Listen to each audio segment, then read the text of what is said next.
for coming tonight. My name is Kitty Toll. I chair House Appropriations, and this is Representative Peter Fagan from Rutland City. And Peter is the ranking member in the Appropriations Committee. We were invited here, Representative Sullivan, when we were finding areas around the state, asked if we could hold one in this region of the state, and this location was available. And Representative James, I saw her over the weekend. We had a conversation, and my husband was going to be in Manchester, and instead of being in my area in the Northeast Kingdom, I decided to come down and join Representative Fagan here and the two local representatives here in Dorset. So thank you. It's a pleasure to be here. The way this hearing will work, we need to hear from you, the Appropriations Committee, on the governor's proposed budget.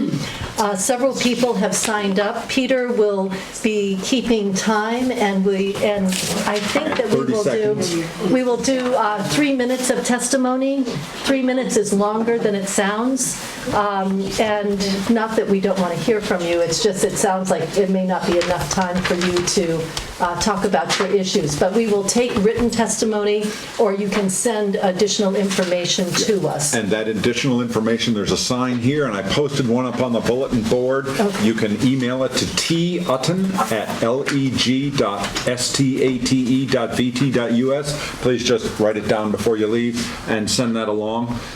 We will be debriefing this twice over the next week. We're going to talk about this tomorrow morning in committee for the entire morning, and we'll probably do it again towards the end of the week as the rest of the testimony comes filtering in. So voices will be heard, and that's the reason why we like to come out and listen.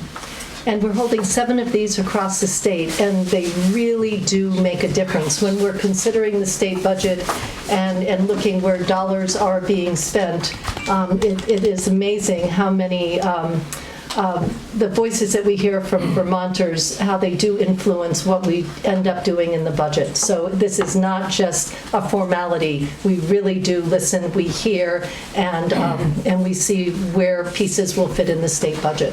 And we had a public hearing, and there was for the budget adjustment, and there was a change made because of a plea made at a public hearing, a very good investment for children with disabilities that was off our radar. So we're glad that you're here. Your voices are important. Vermont's a small state, and everyone gets to be heard, and let's keep that tradition. Yes. So we are going to start. Lori, not even going to try some of these. Paisano. Okay.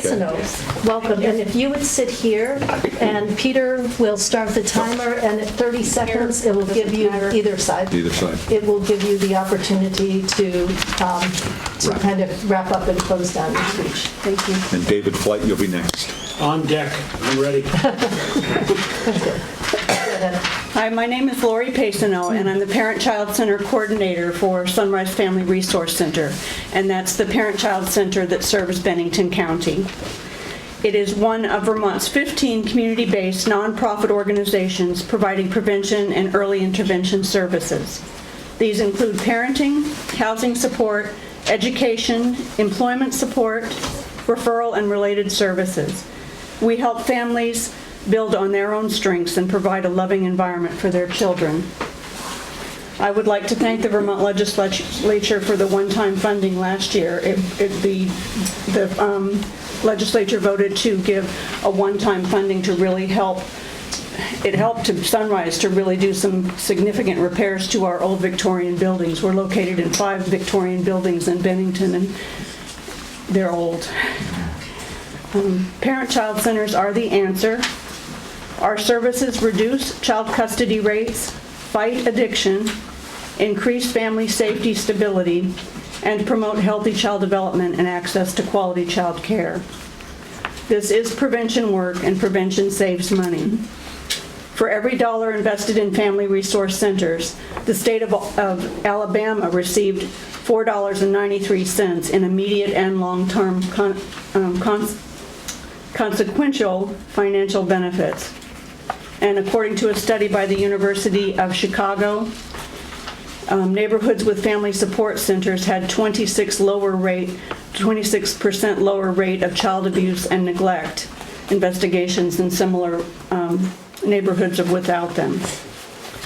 We are state partners and the hub for connecting families to community and state resources and services.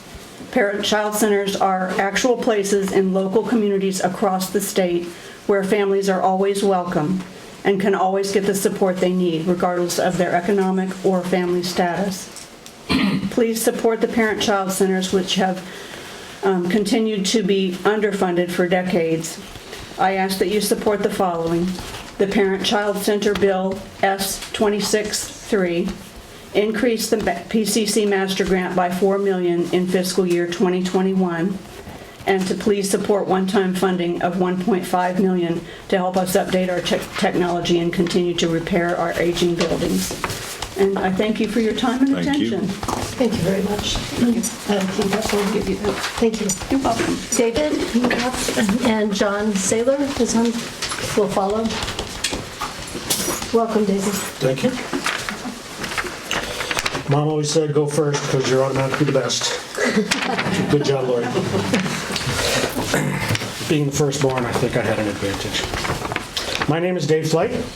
I'm the employment coordinator at the Sunrise Family Resource Center, Bennington's Parent-Child Center.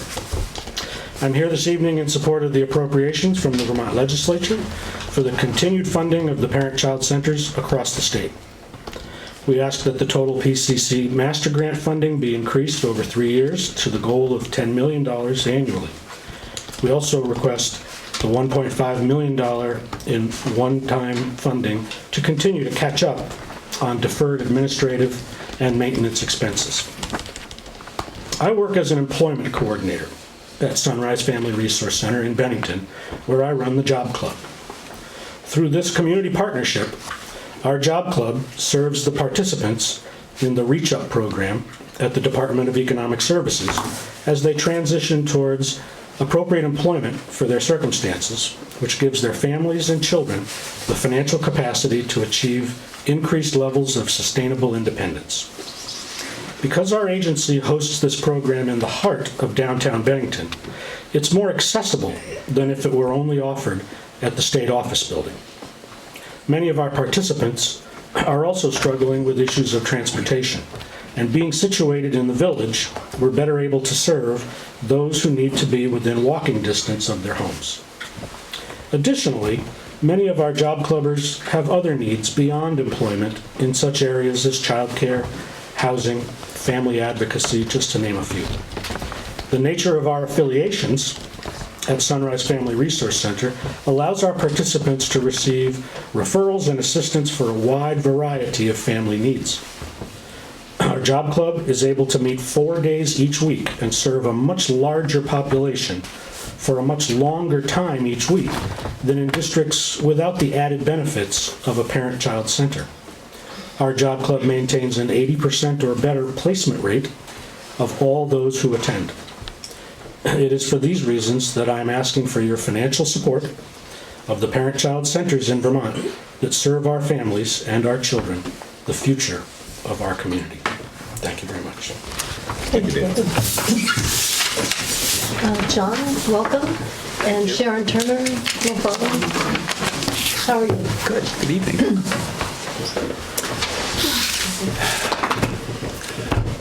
I'm John Sales. I'm the CEO of the Vermont Food Bank. See, I thought so. That's all right. I was. But Yeah, it looks like I know. an I R. scribbled it. Yeah. And that's why I was looking at you, John, and I'm Yeah. like, it's not, never mind. okay. Your penmanship was poor, so. It is. It is.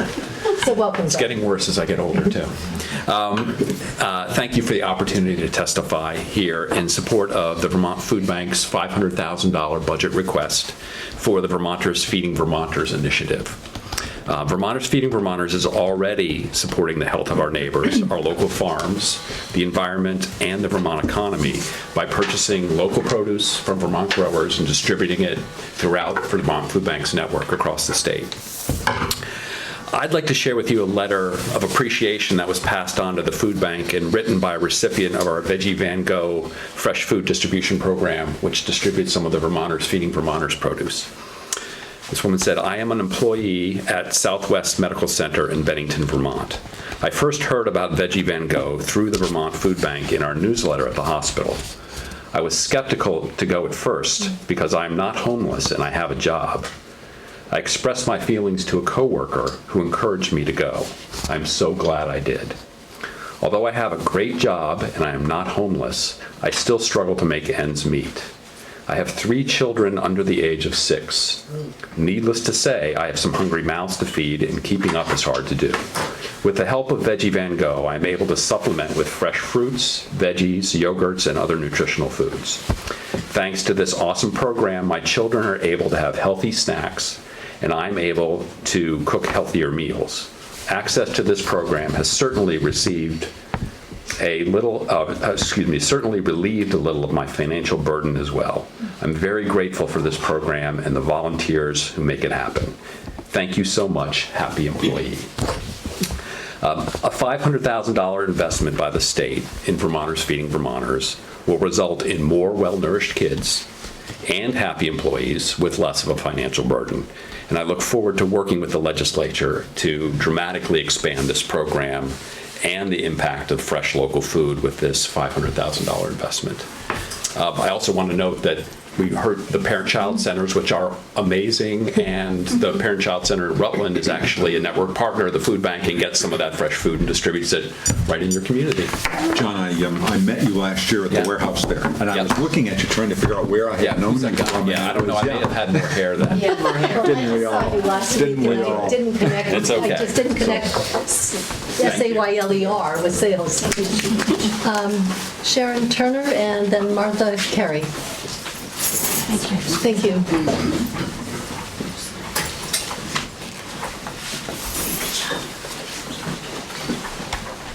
Hello. Nice to see you. Nice to see you.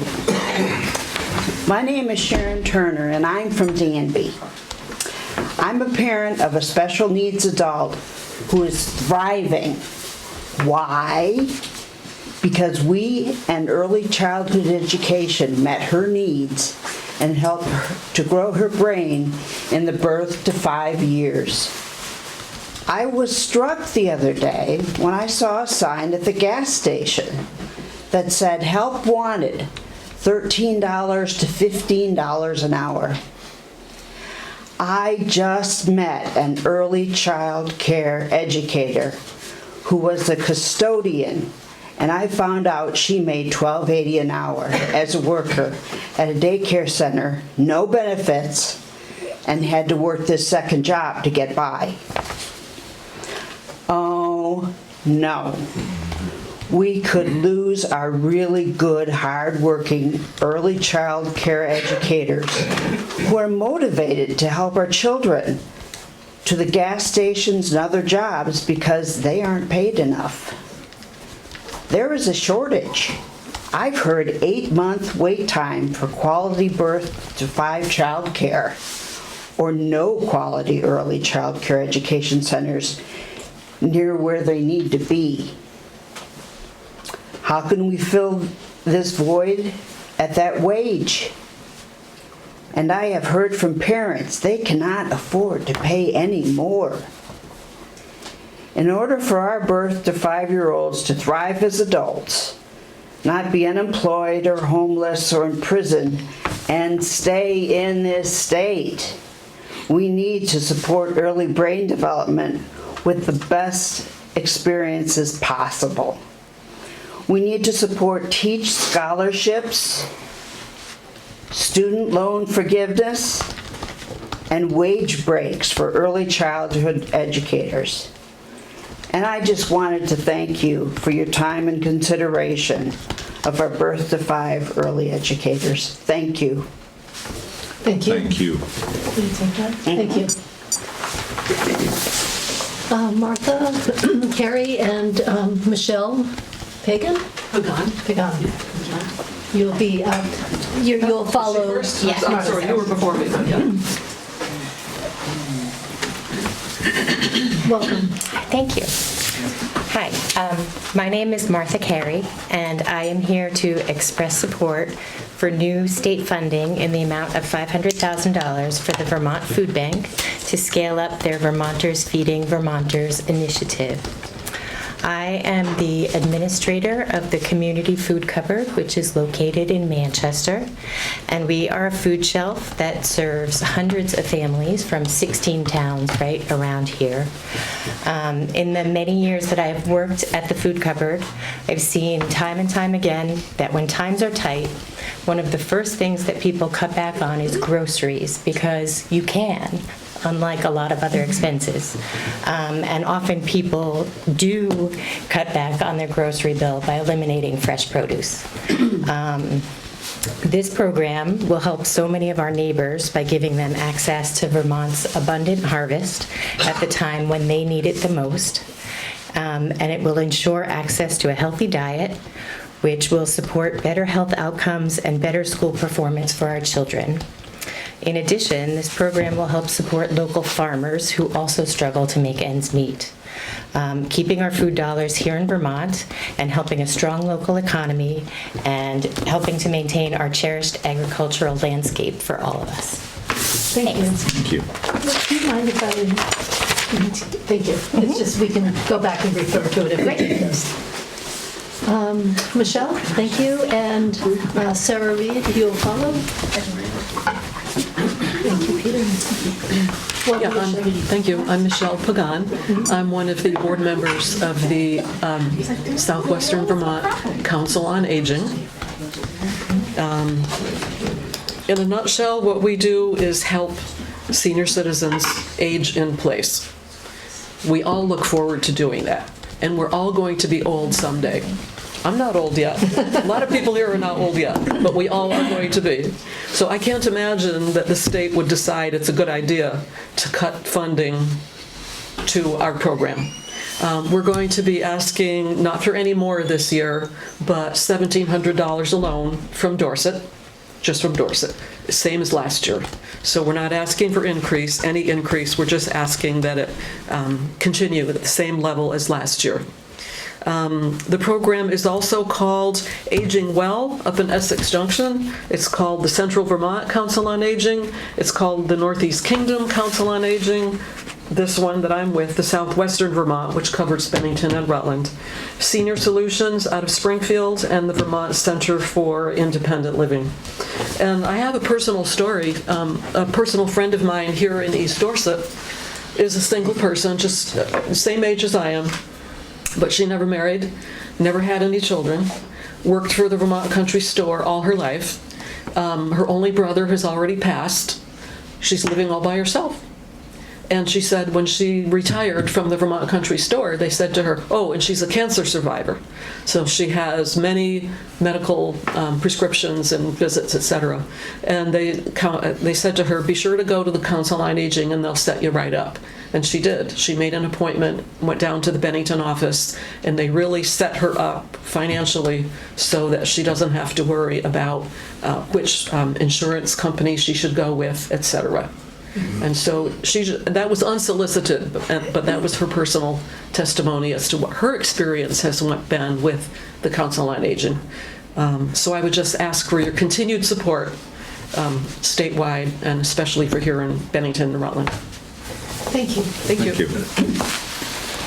Sarah Reed, and Robert Ellis will follow.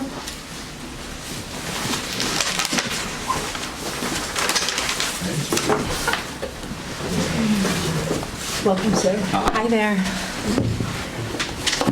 Oh, no, I can't take your paper copies. Sorry, So will you send it to the... Yes, I will. Hello, my name is Sarah Reed. I'm a resident of Landgrove, and I have two daughters who attend Floodbrook School in Londonderry. I'm also an educator. I taught in the classroom for 8 years and most recently served as a school administrator in the BRSU. During my time as assistant principal at Floodbrook, I oversaw our Farm to School program. During this time, our committee worked with teachers to implement components of our Farm to School program in their classrooms.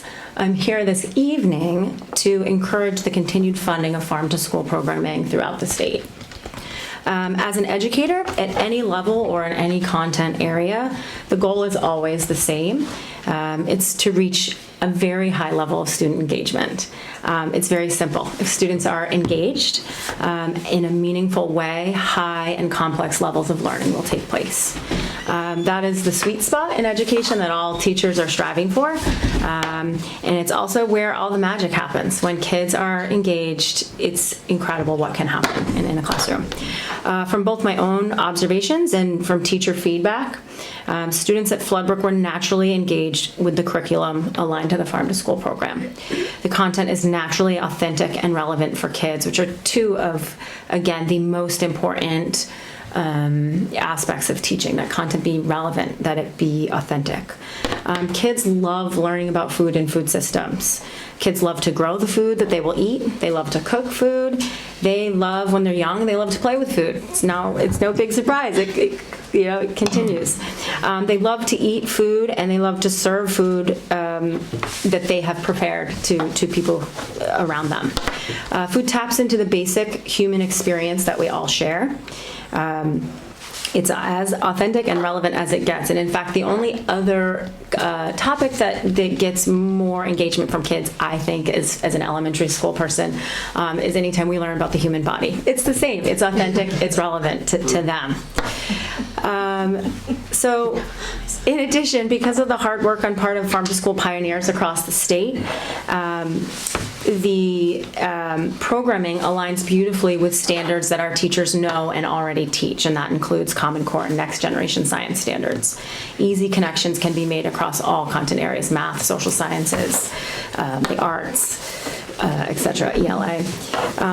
Ultimately, we know that with access to Farm to School programs, students learn healthy habits that they take with them through the rest of their lives. So I hope that you will help us to reach our annual funding goal. Thank you. Thank you. Thank you very much. Thank you, Sarah. Robert Ellis? Yeah, thank you, Sarah. That was good. And Jim, help me with the last name. Miranda. Miranda. You'll follow. Thank you. Welcome. Welcome, thank you. My name is Robert Ellis. I live in Londonderry. I've had a home there for about 30 years. I am on the board of Greater North Shire Access Television, and I'm also I produce some local content for them also. So I've been a filmmaker myself most of my working life anyways. I read the bill. I think it's great. Age 744. I support it completely.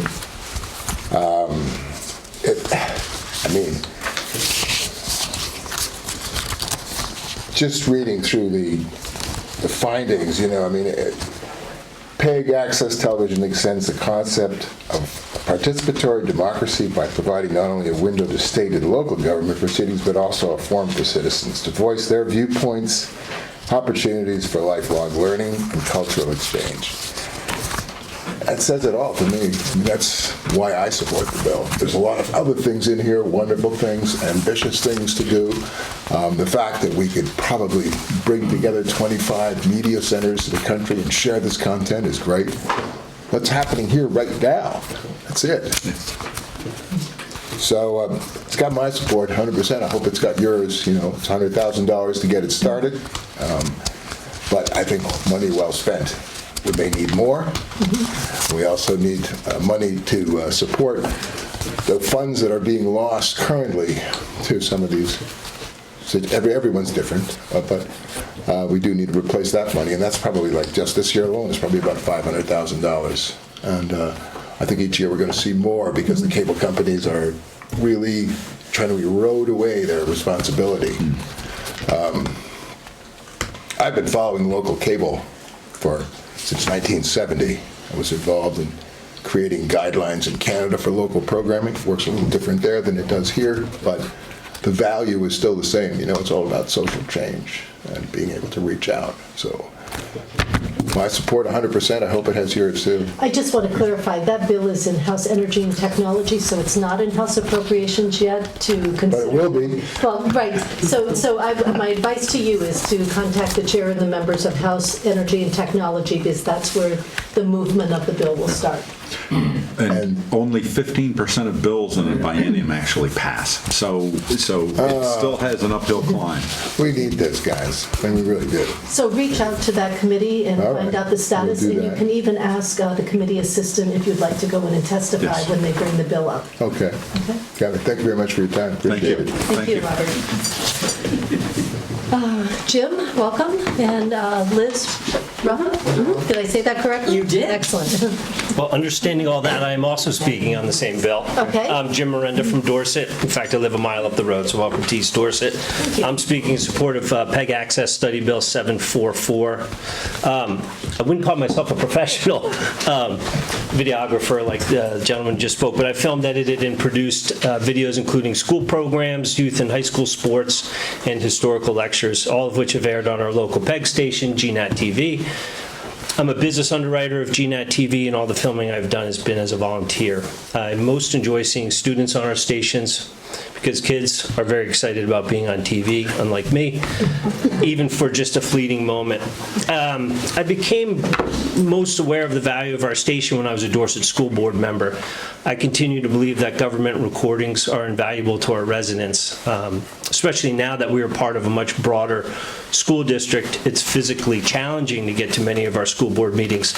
Some residents can be an hour's drive from the next school board meeting. Thankfully, GNAT-TV is here for us to record these meetings.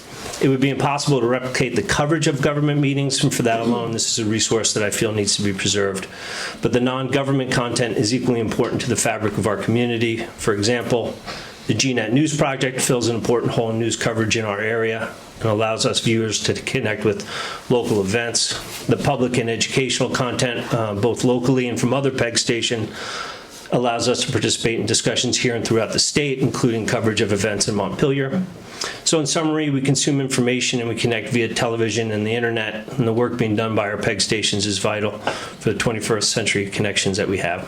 That's it. Thank you for your time. Thank you, sir. And both of you, if you just tell Teresa, that's her email address that's up on the bulletin board and right here. If you take a picture of it, she'll tell you who the committee assistant is and where to call or to email if you wanted to testify in that committee. Welcome, Liz. Thank you. And Tom Fuller will follow. I'm going to prefer testimony. I'd rather email it. Perfect. Okay. Go ahead. So, good evening, members of the Vermont Legislative Assembly. Thank you for the opportunity to support the Vermont Food Bank's request to the legislature for fiscal 2021. I have proudly served on the Vermont Food Bank's Board of Directors since 2016. For the last 10 years, I've worked in food systems in Vermont, currently at Merck Forest and Farmland Center in Rupert, and I also am on the steering committee of the Vermont Farm to Plate Network, a project of the Vermont Sustainable Jobs Fund, and a member of the Vermont Community Development Board, and I'm a member of the Dorset Select Board, so welcome. Thank you. I am here tonight to express support for proposed state funding in the amount of $500,000 to the Vermont Food Bank to scale up their Vermonters Feeding Vermonters initiative. This innovative new program provides food insecure people in Vermont with healthy local food while simultaneously supporting the state's agricultural economy, an integral driver and component of Vermont's way of life. Everyone in Vermont deserves to have access to the fresh local food that our state has in such abundance. The ability to access and enjoy the many benefits of this food should not be hampered by zip code or by one's ability to pay. Vermonters Feeding Vermonters has direct benefits for those receiving the food as well as for the state. Families see better health outcomes when they have access to this fresh local produce. Farmers, in turn, have more financial security when they have contracts ahead of time for the purchase of large quantities of this food. Our economy benefits when food dollars stay in state instead of being imported in. Our economy benefits even more when those food dollars are deployed to local food producers rather than to cheap food options like big box superstores. Local food consumption is also climate smart. Our environmental footprint is reduced on a number of levels when food is sourced and served locally. Healthy food and healthy farms create healthy communities. Please support this proposed strategy to increase and improve these outcomes and to deepen their collective impact. Thank you. Thank you. Griff McClellan and Chris Wilcox will follow. There's that one. Welcome. Thank you. Hello, my name is Griff McClellan. I am a high school senior at Long Trail. I'm also the host of Sportshire, which I've been hosting for 2 years now. It's a local sports talk show on GNAT-TV. First of all, I'd like to say I'm incredibly thankful for all the opportunities GNAT has provided to me. Without them, I wouldn't be here today pursuing my dream of becoming a sports broadcaster. GNAT is an incredible resource, and they have provided me with so many opportunities, and I can't express how grateful I am. And this is why I support the funding of public access television, because I don't know where I'd be without GNAT today. The people there have been so kind, they've helped me, and if I can create a show with GNAT and keep it going for this long, I believe anybody can. GNAT has the potential, and I know they do, to help anyone out there pursue their dreams. So this is why I support the funding of public access television. Thank you.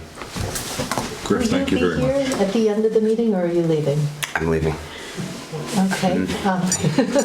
I want to connect you with the chair of the committee, so could you, I'll do that in a minute. Yeah. It's always nice. We don't often have high school students that come or college students that come. And what I told the other two gentlemen about following up and testifying, the voice of a young Vermonter goes very far. And I would encourage you to reach out to the chair of the committee. And when they take the bill up, if there was a young person that would like to testify, it's not just good for you, but it's good for Vermont. And I would actually argue that don't wait till they take it up. I would call and ask when they're going to take it up. Sometimes a little push is a good thing. Yes. Tim Brigland. Tim Brigland. And I'm going to just give you my cell number. And if you have any questions, 3, 4, Yes, please. This. 3, 4. Thank you. Thank you, Griff. Griff, thank you. Thank you for having Chris me. Wilcox, and then Bill LaBrouche.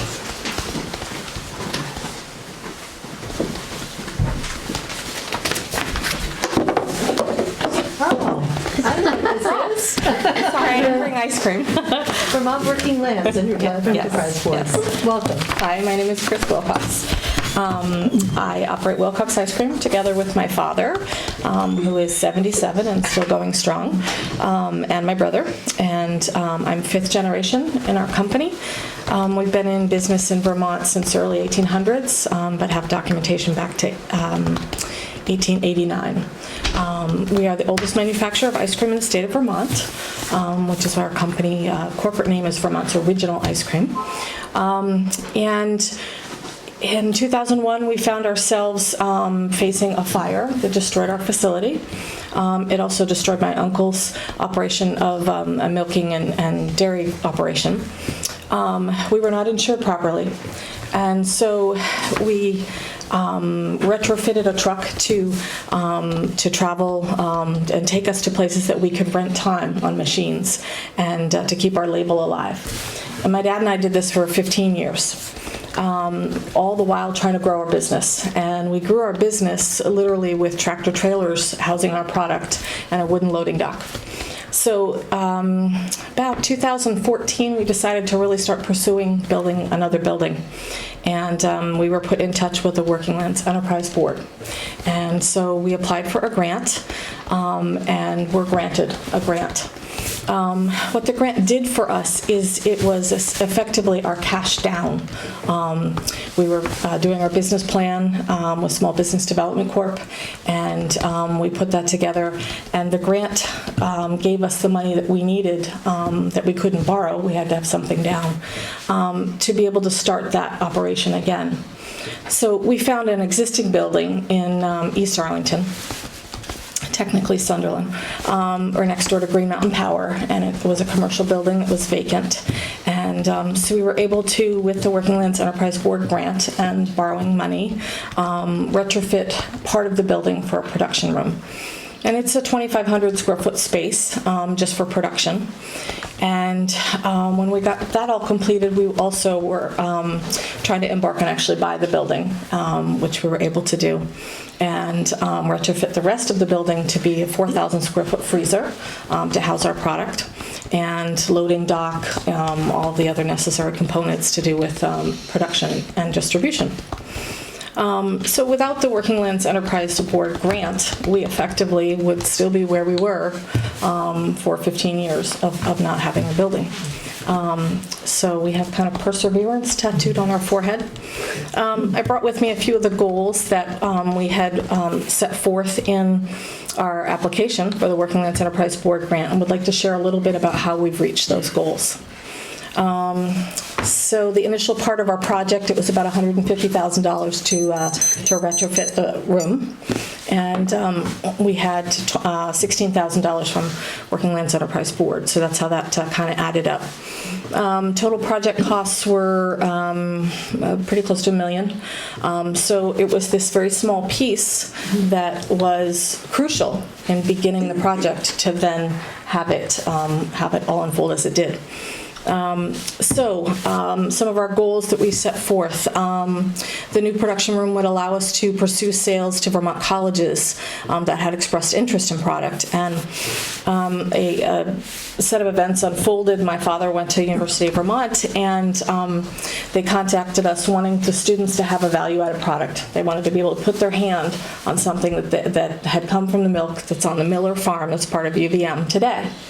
And we said, they said, well, how could we do this? And I easily informed them in about 5 minutes that if St. Albans Creamery could get the milk from them, they could turn that milk into an ice cream mix base, and then the ice cream mix base would be brought to us, and then we would turn it into a value-added product. And we started by doing just the large tubs that they served in dining halls, and they reopened a dairy bar that hadn't been open there since the 90s. Another piece of fun information about that is we have an ingredient feeder that puts in candy, fruit, and nut, and it actually came from the University of Vermont operations in the 60s, and it survived our fire, and it's in use today. So that was sort of a little tie to the whole project. We then embarked with the University of Vermont on making them their own private label ice cream. Not too many colleges in the country can shout out about that. So that's what we're doing for them. We, along the way, have also taken on production of other products. We produce Leonardo's Gelato and Sorbet in our plant. And we also make an alcohol-infused bar called a Buzz Bar. We had to acquire a federal... no samples? No samples, I'm sorry. A federal liquor license to get that up and going. And we bought a bar machine that came from Italy to make these little bars, and I had a lot of stuff to show, but anyway, we are now making our own 802 bar, which is out of our ice cream, no alcohol in it. So there's a little, the state would like us to sell them to liquor stores. So right now we're just manufacturing them, and they head out to Colorado to their distribution location, and then they actually have made it as far as Hawaii, and the Houston Texans and Astros, yes, have had them. So that's come all the way from Vermont. And so you're asking for the governor's recommended $750,000 of one-time money? Yes. Last year, our committee happened to put in $1 million of one-time money into the Working Lands, and it's usually around what kind of one-time money is available and where it makes the most sense. But you're supporting the additional one-time dollars. Well, and I guess I wanted to come and explain how, essentially, effectively, in the whole project size, this was a really small amount of money, right? But this little tiny bit of money became a very big thing. And so, our goals were to get to 5 days a week production. Last summer we made it to 4, and the other day was really spent getting ready for production. So, but for my dad and I to go go into a building and at 7:30 or 8 o'clock in the morning and go home at 6 instead of we literally had 17 to 20-hour days for 15 years. It's a huge difference. So it had a very big impact on our family. So thank you. Chris, thank you very much. What a great success story. Thank you. I wish we had some samples. I'm sorry. It's kind of like teasing children with candy. There are many restaurants in the area that serve Wilcox ice cream. Bill LaBerge and then Bradley Meyerson. Welcome, Bill. Thank you. And I'm sorry, I missed your introductions. I'm Kitty Toll. I'm the chair of House Appropriations, and I'm from Danville, which is in the Northeast Kingdom. I grew up in St. Johnsbury. Well, there we are. We're neighbors. And Peter Fagan from Rollins City. Great. Well, thank you for making the trek down here. So my name is Bill LaBerge. My company is Grassroots Solar. And so I appreciate the governor's recognition that climate change is something that we have to deal with. A couple of years ago, he appointed the Governor's Climate Action Commission, and I had the pleasure of serving on that. And we made a number of recommendations to the governor. And I want to express my support for the budget proposals that have come up this time around for grid optimization, electric vehicles, renewable energy, and the need for climate solutions. We need to help our communities become more resilient in the face of more frequent, catastrophic, and costly weather events using local renewables coupled with energy storage. I appreciate the governor's support for grid optimization startups and new pilot projects to help optimize local renewable generation and energy efficiency, as well as state investments to spur that grid efficiency, lower energy costs, and help grow existing and new innovative businesses. The incentives will help empower every Vermont community to generate and store its own power locally, which is only possible if we do modernize and improve efficiency of the grid. I also support the $3 million for electric vehicle incentives and expanded charging infrastructure to cut Vermont's transportation pollution and costs. Grid optimization and EVs were two of the big recommendations that the Climate Commission had made, and so I'm happy to see that those are actually moving forward and there's funding for them in the budget. Thank you. Do you have notes you want to share? Or would you I will put them all together and email them to you. Thank Great, you. thank you. And Bradley, welcome. Thank you.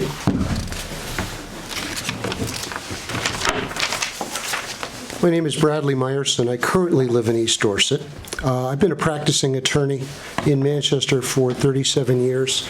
My practice is largely criminal defense, and I would like to focus on a different area of appropriations, specifically the state police budget, with regard to number one, body cameras, and number two, money that has been used traditionally for drug enforcement, which I think ought to be used instead for prevention and treatment. Last year, I believe the legislature appropriated a certain amount of money for body cameras, and instead state police leadership took it upon themselves to put that money towards shotguns. I think it shows disrespect for the legislative appropriation process. If the legislature says this is how the money ought to be spent, it's how the money ought to be spent.